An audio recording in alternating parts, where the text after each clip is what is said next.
For today's video, magluluto tayo ng pork adobo sa gata. Let's go! At ito nga pala ang mga sangkap na gagamitin natin. Magpainit ng kawali at wag na maglagay ng mantika. At kung mainit na, pwede na natin ilagay ang nyempo na hiniwa natin sa medium size. Halu-haluin o isang kutsa lang natin ang mga karne hanggang sa lumabas na ang sarili nitong mantika.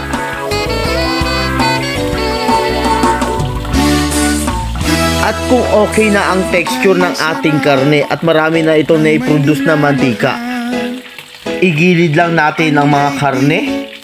Ay may kulay at buhay. At kahit na may pagkukulang ka, isang halik mo lang limot. Haluin lang hanggang sa mag-golden brown ito. At isunod na natin ang sibuyas, dahon ng laurel, at haluin na natin hanggang magsama-sama ang mga aromatikong sangkap. At ilagay na natin ang pamintang buo at toyo ng mga babae. Haluin lang natin ng kaunti at pwede na natin isunod ang dato puti oyster sauce. Baka naman! At ilagay na rin natin ang vinegar. At huwag na nga haluin at takpan na lang natin.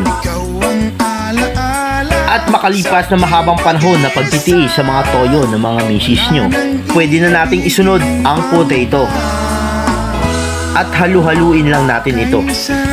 At kung okay na ang lahat, pwede na natin itong timplahan ng naaayon sa ating panlasa.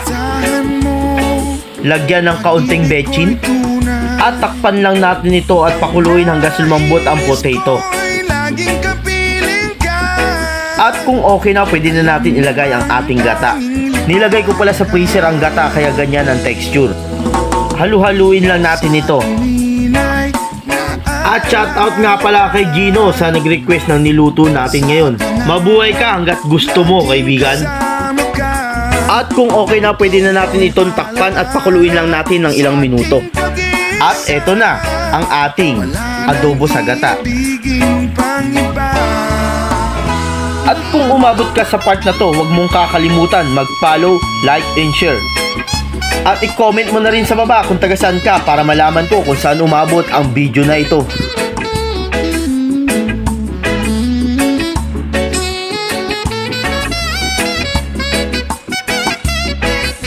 At dadako na tayo sa excitement part, ang kainan.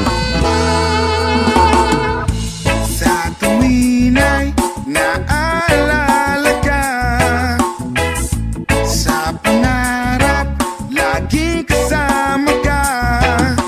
Ikaw at ang unang lasap, napakainam. Thank you for watching.